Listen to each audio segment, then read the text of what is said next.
Hello. I've been having a few technical problems, so I'm not sure whether this is working. But let's try it anyway. Thank you very much for joining me. If you're there, thank you very much for joining me. This is Julie Marson, MP for Hertford and Stortford. And as you can tell by the technical difficulties, we're doing something new here. This is Facebook Live, an opportunity for you to ask me questions. We're all trying to do things in a different way. And let's give it a go. The idea is I'm going to try and answer questions for about 15 minutes. I've got some questions already. I will try and keep my answers relatively short so that we get through as many as possible. But if I don't get to your question, the idea is maybe to do another one next week. So we'll give it a go and see how it goes. And I must apologise for my tooth. Easter weekend, during a pandemic, I managed to chip a tooth. So that's rather embarrassing, but please try and ignore that. Thank you very much. So let's kick off with a question from Janice. Janice has asked why we are still allowing flights from abroad. And I understand what you're saying, Janice. But since the outbreak began, the level of inward and indeed outward travel to and from the UK has fallen hugely, actually. There is a great drop in demand for flights.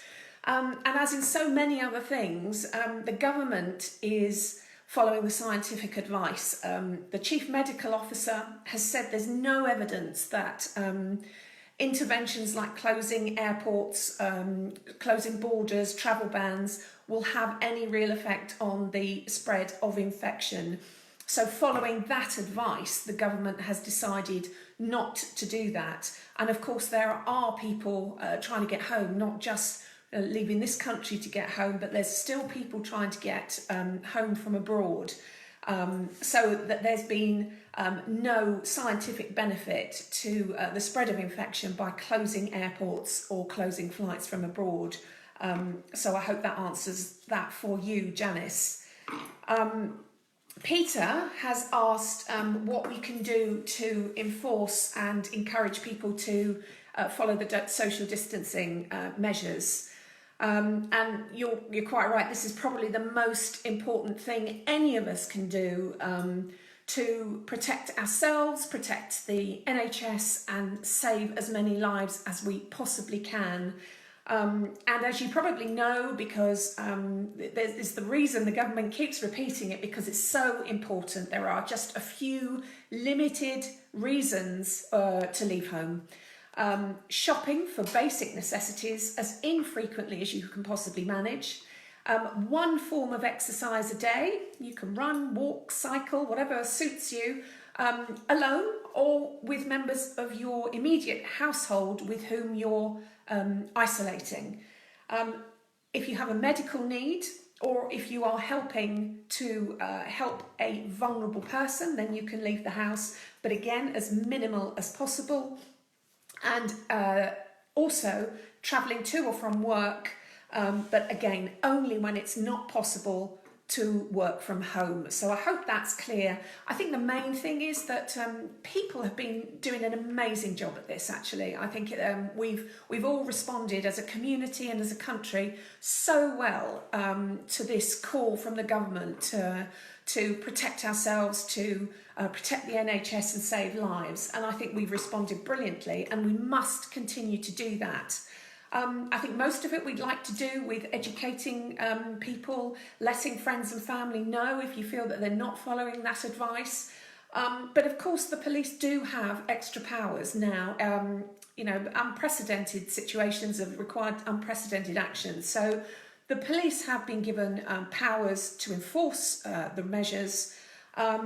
And if something is really serious, I think they must do that, and they are doing that. I actually spoke to the Chief Inspector in East Hertfordshire, and the police are trying to take a very sensible, pragmatic approach to that and trying to encourage people to follow the regulations. But of course, they do have the power to enforce them with fines and to disperse gatherings if necessary.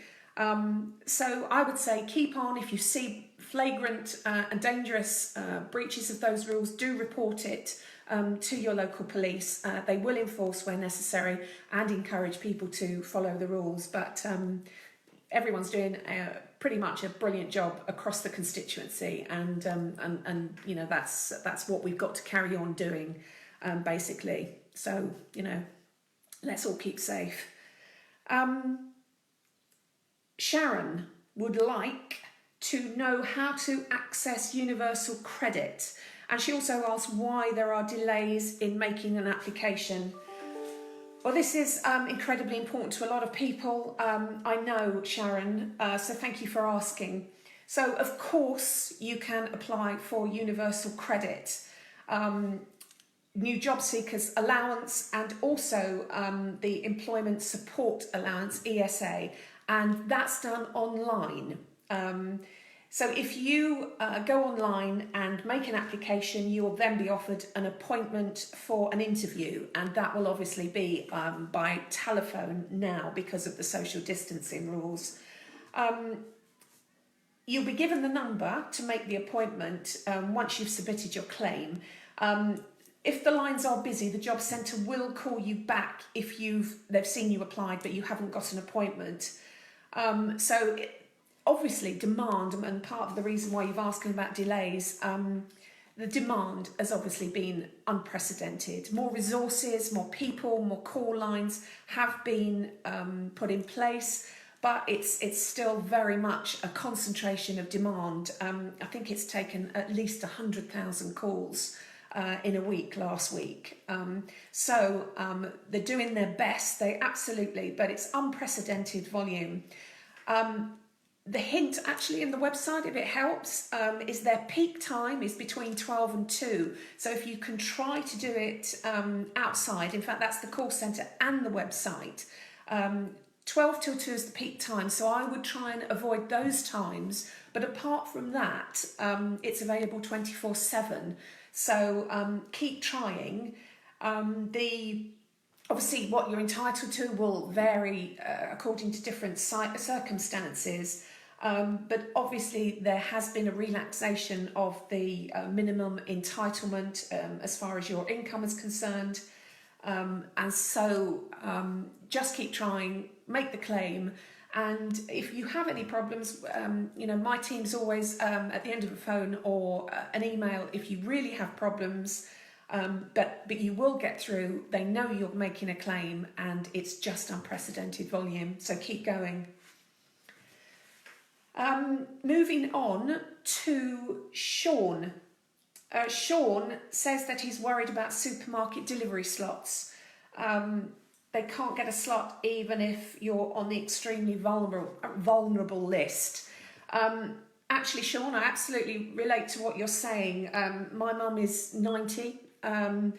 She is vulnerable, and she hasn't been able to get a slot, even though she's been logged as a vulnerable person now. So, again, the supermarkets, I know, have been trying very hard, both to keep up with demand and also to allocate delivery slots to vulnerable people. But I think it's still a case of demand exceeding supply.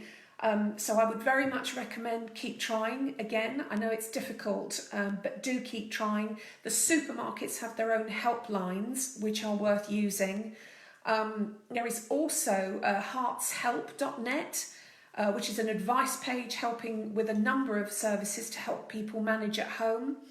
There is a Meals on Wheels line, which is 0300 123 4044.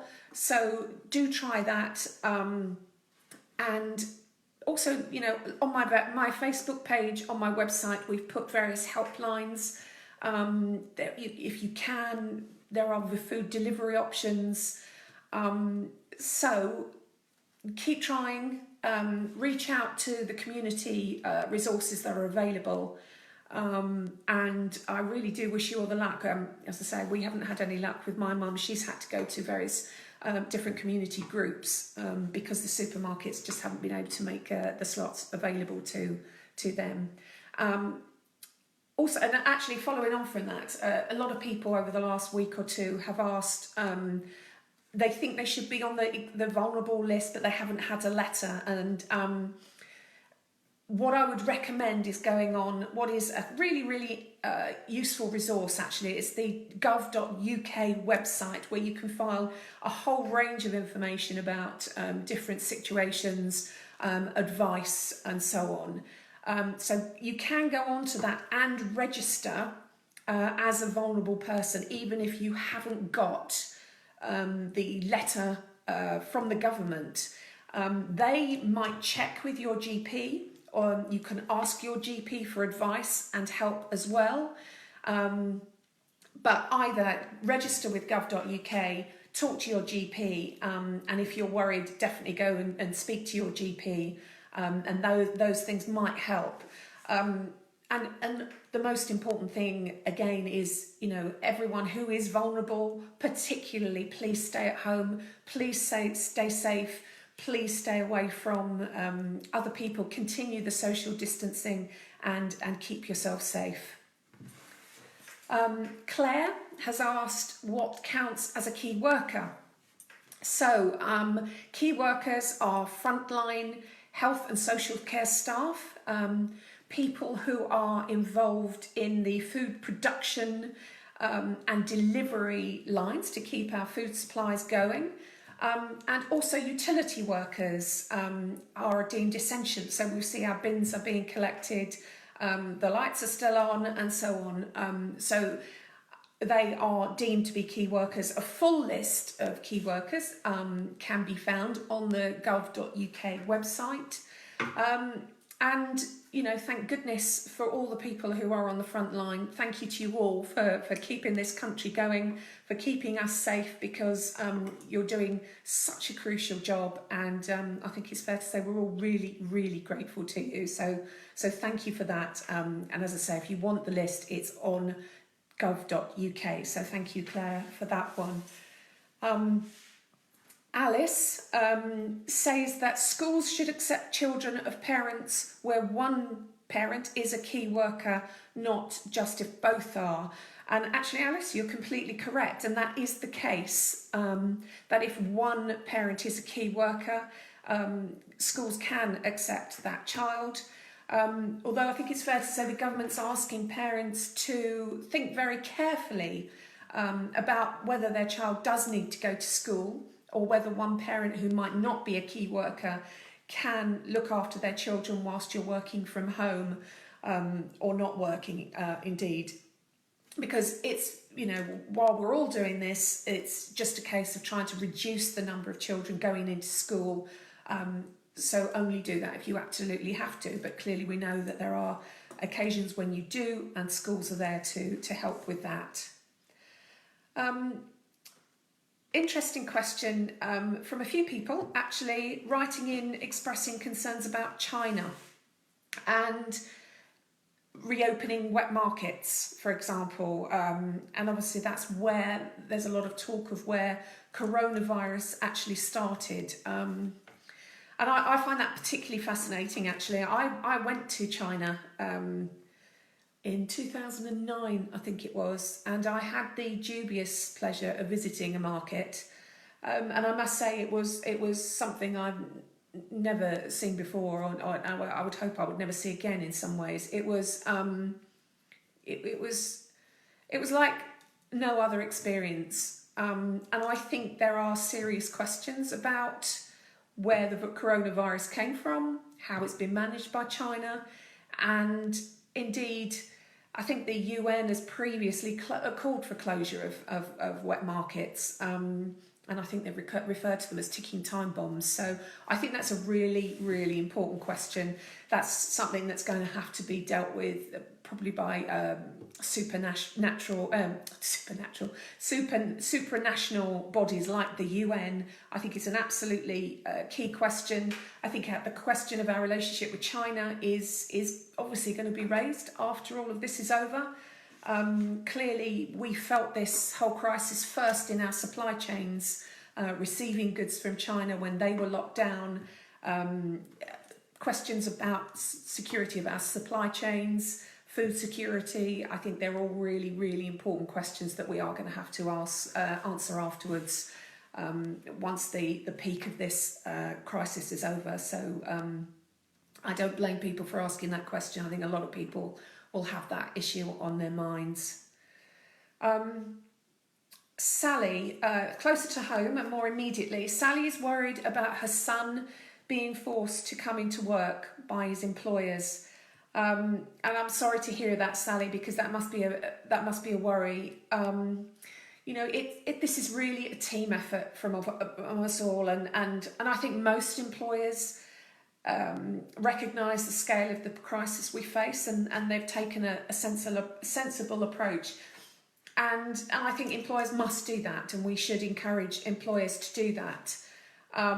The government is trying to make it easy for employers to do that through the employee retention scheme, and it's difficult to legislate for individual situations, and I would hope that most of those situations can be dealt with between the employer and the employee.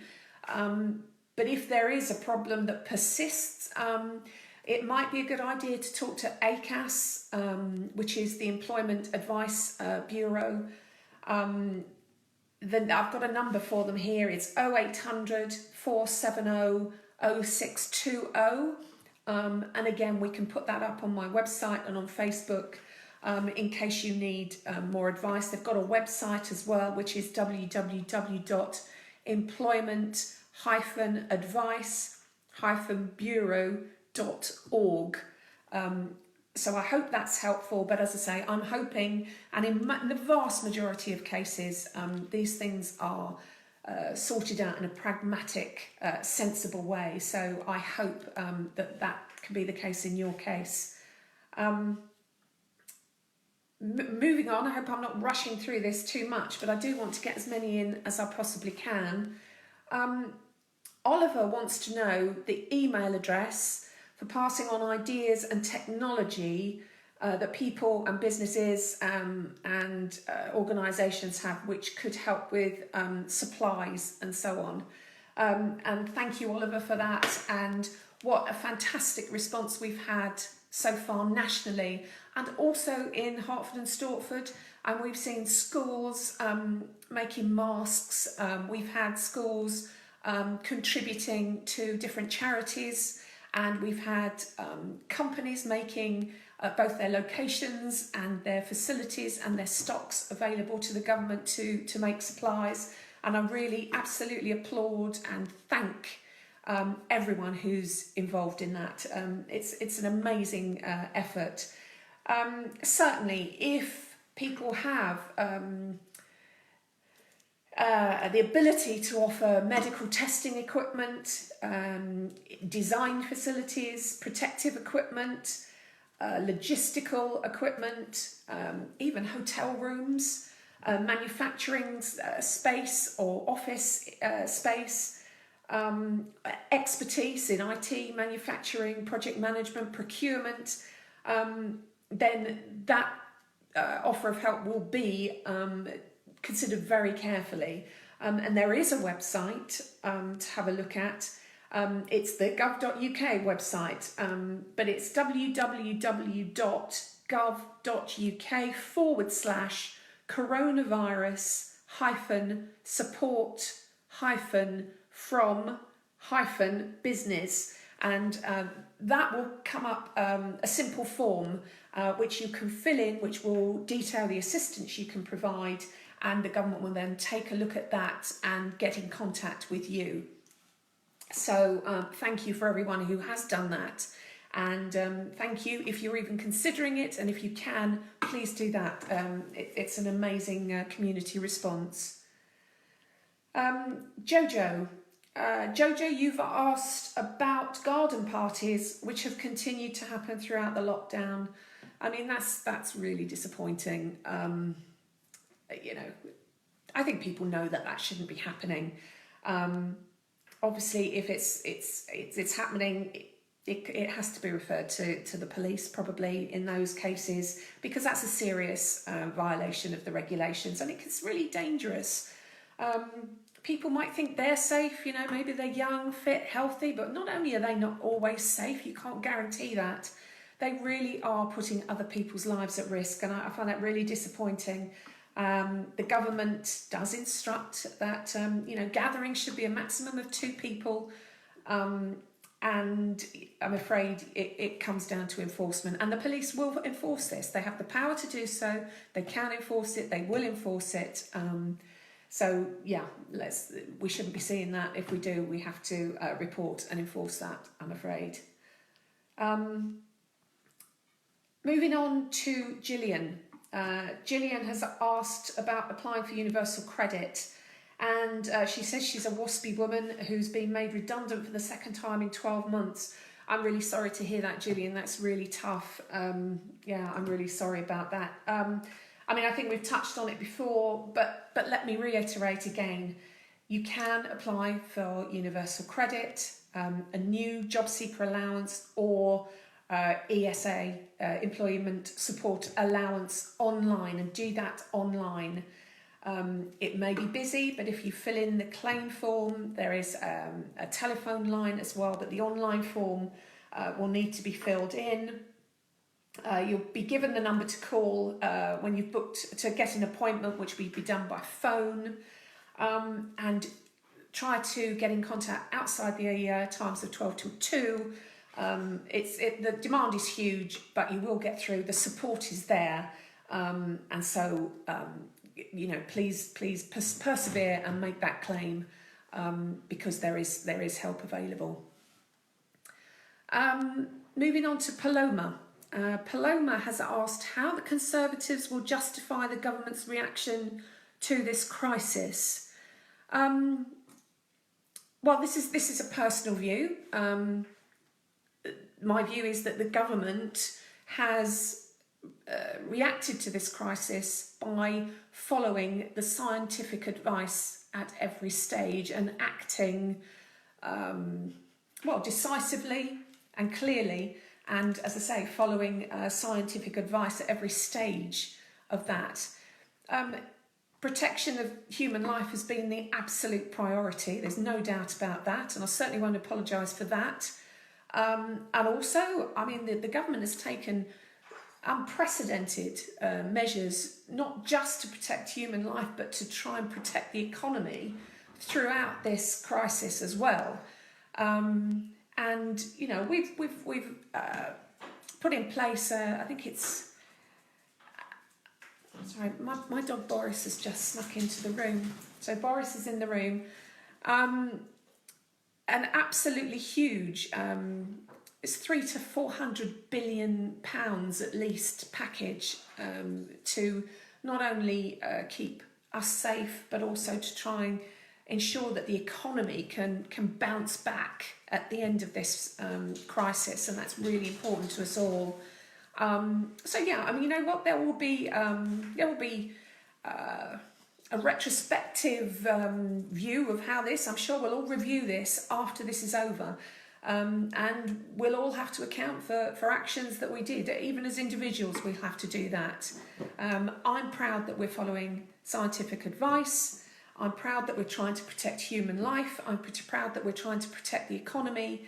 But this really is an unprecedented situation. I mean, we've never seen anything like this in our lifetimes, in generations. So, and I can personally account for how hard MPs up and down the country of all parties, how hard they're working, and indeed how hard ministers are working to see us all through this crisis.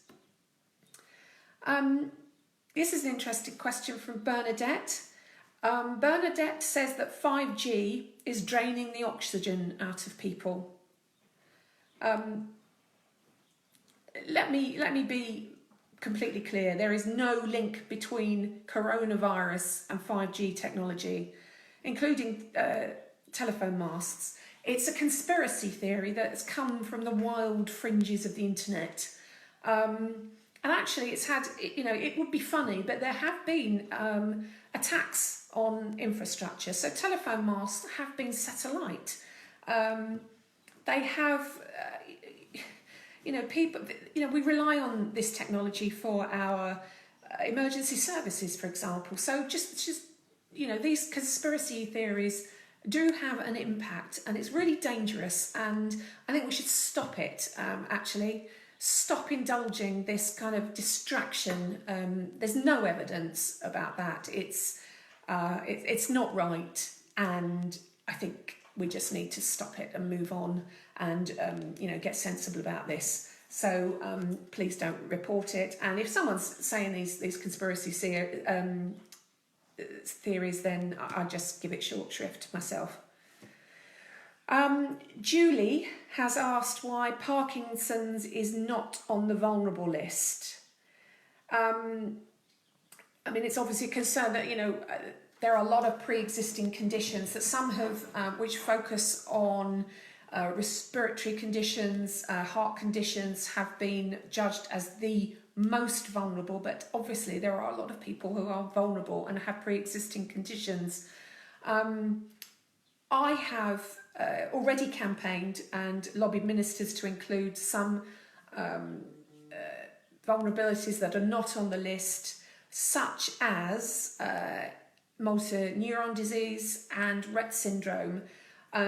Parkinson's is an interesting one, and I will speak to government ministers about this issue because it is important. The best thing to do, as I said before, is if you are vulnerable, particularly, please take the lockdown very seriously, protect yourself as best you can.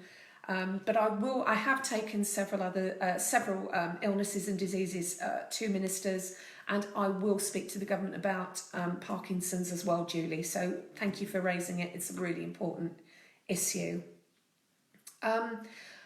Jane has asked a question that I have been asked a few times in the last few days. Why are MPs getting £10,000 to work from home? Well, let me reassure everybody that I have not been given £10,000 to work from home. No MP asked for it. No MP was expecting it. The allocations for MPs' budgets are set by IPSA, which is the Independent Parliamentary Standards Authority. So there was reports that we've got £10,000 extra. No MP of any party has got a single penny in their bank accounts. That's not it. Now, there has been an increase in the office budget, and that is to cover any additional expenses from allowing staff who are office-based to work from home. The equipment that they need to do that, and it's probably the 2 points are that our constituency workload has increased hugely over the past few weeks, understandably and rightly, and I and all my team, and it's the same for all MPs up and down the country, are really trying to determined to answer as many questions as we can and help as many constituents as we can with their issues, and we're really busy and quite rightly so on that.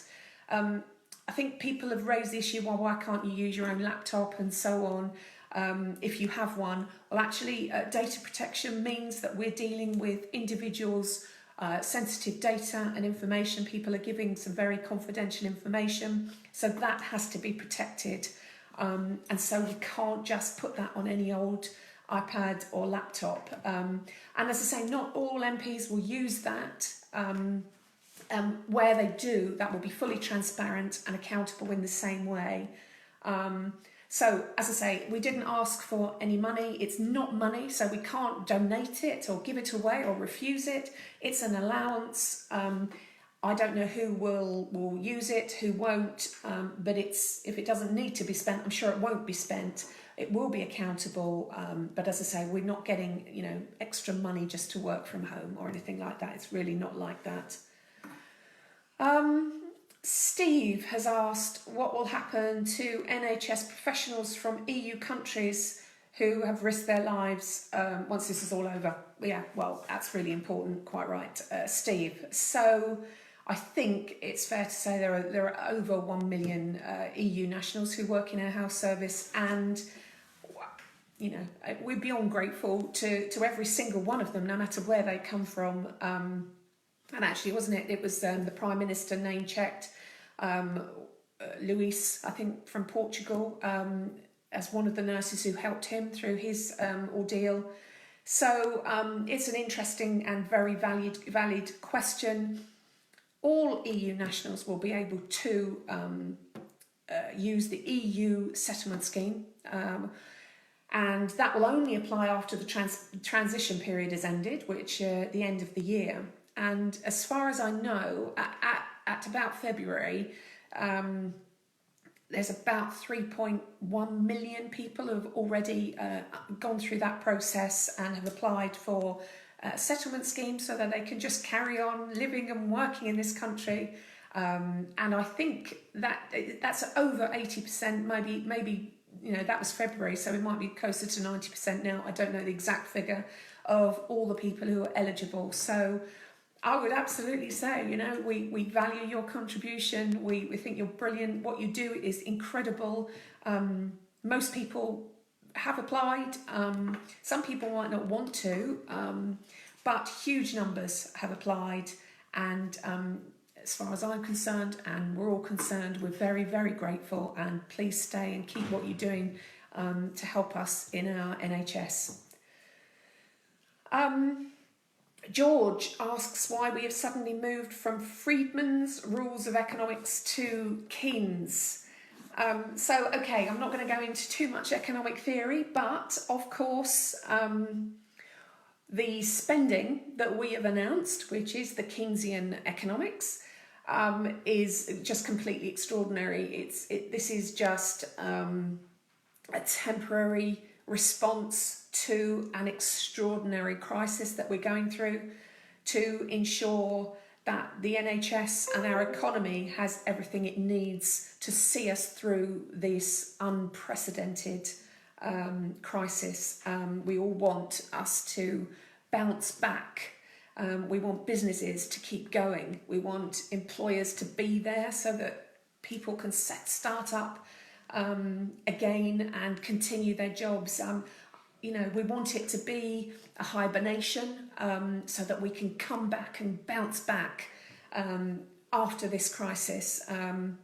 So that's why, I think all economic rules have been, the rule book's been thrown out really, and we just need to respond to an unprecedented crisis. And I'm really pleased that that's what we've been doing, and that's what we'll continue to do. Certainly not ideological. This is not an ideological situation. This is let's do what we need to do to get through this. Kevin asks why government support is being offered to the self-employed is based on profit. And Kevin, that's really important because we're trying to ensure that support for the self-employed people goes to those who need it most. So that's why what's called the self-employed income support scheme is available only to those with a trading profit up to £50,000. People might ask why £50,000, but that's there needs to be a cut-off, and that is a cut-off that we believe will make sure that those who need it most, with trading profit less than £50,000, can access that scheme. And of course, for other situations, there are other means of support, such as the business interruption loan schemes, which provide £5 million interest-free for 12 months. There's also been other things like suspending the minimum income floor for self-employed people to access universal credit, and that's at the same rate as statutory sick pay for employees, and things like you can defer your income tax payments, for example, until the end of January 2021 if they were due in July. So please have a look at gov.uk for all of the different schemes that are available, but there is support out there. So again, get in touch with our office if you can't find what you're looking for on gov.uk, and we'll try and guide you. But there is support out there. And just briefly about this, some self-employed people pay themselves via dividends, and we've had some questions about why that income is not also available to take into account, and that's because actually the HMRC can't distinguish between income from dividends from paying yourself through the business or income from dividends from stocks and shares. So it's a very difficult one, but there has to be some verification, there has to be some rules. But I see that there are gaps there, and that the government has acknowledged that, and indeed a Treasury Select Committee on which I sit has written to the Chancellor to ask him to explain what's being done for people within those gaps. So we'll have to wait and see what he comes back with. But I would actually just emphasise that, you know, a £300 to £400 billion package of support is out there. You know, it's trying to cover as many people, businesses, sectors of the economy as it possibly can, and that's again, it's unprecedented, it's enormous, and the Treasury is doing the very best it can in what are absolutely unprecedented and difficult circumstances.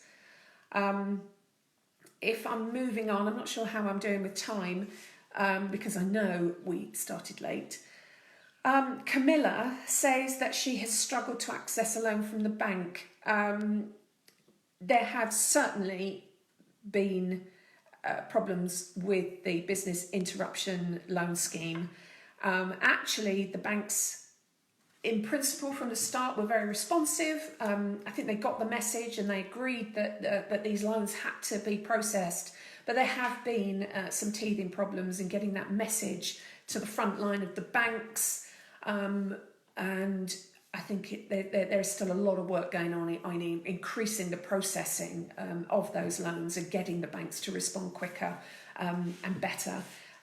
Camilla, if you want to get in touch with me directly about your issue, please do so.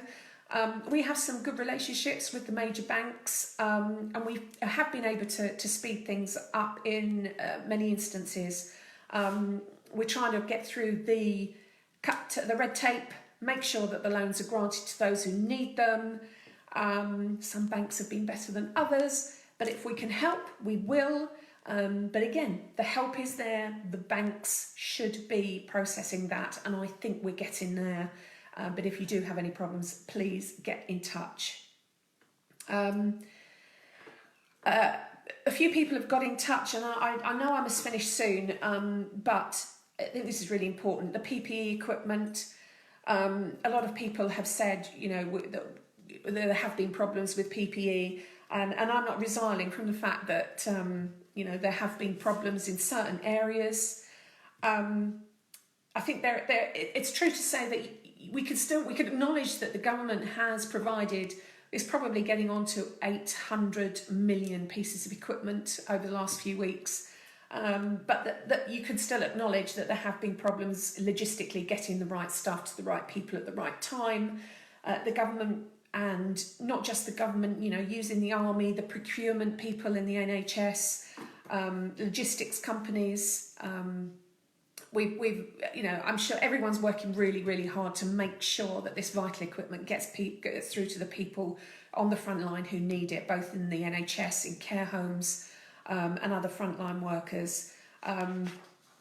So it's an ongoing issue. Everyone's doing their very best. It's something we just still need to keep working on completely. And obviously that will move on to testing equipment as well. Or it does include testing equipment. There has been reports from other countries using testing. Some of them don't work. Some of them are not reliable. We've been going through a lot of testing trials to see which ones work. And that's an ongoing piece of work that's really, really important, and that the government is focusing on hugely. We just need to keep doing that. There's no easy answer to that one. I'm not going to pretend there is.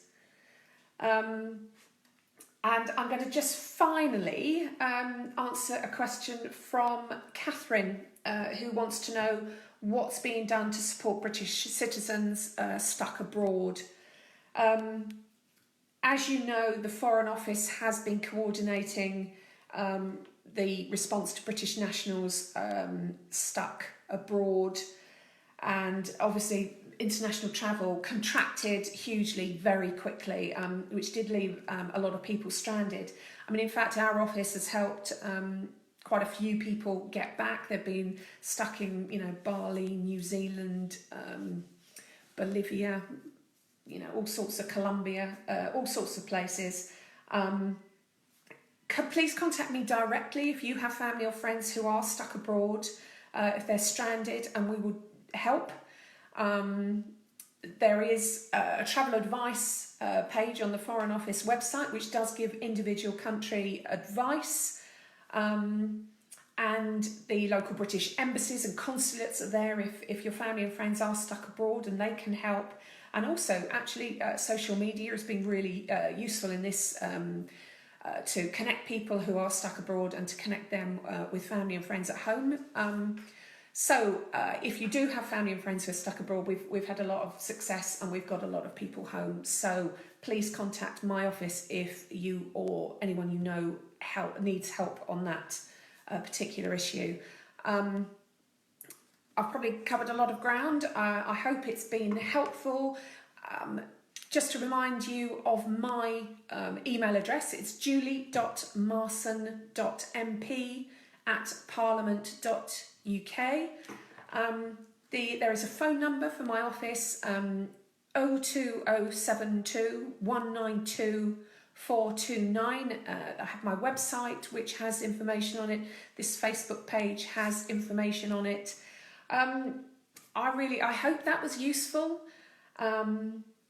If you think so, tell me, and we'll do more, and I'll try and cover more questions. And thank you to everyone for following the guidelines. I know it's not easy. We're having to find new ways of living and working that we've never done before, but it is so important to please stay home, protect the NHS, save lives. And also a really big thank you to everyone in Hertford and Stortford, particularly because I think we're a really, really strong community. I think we've got an amazing community spirit. I've seen so many people working so hard together to help each other.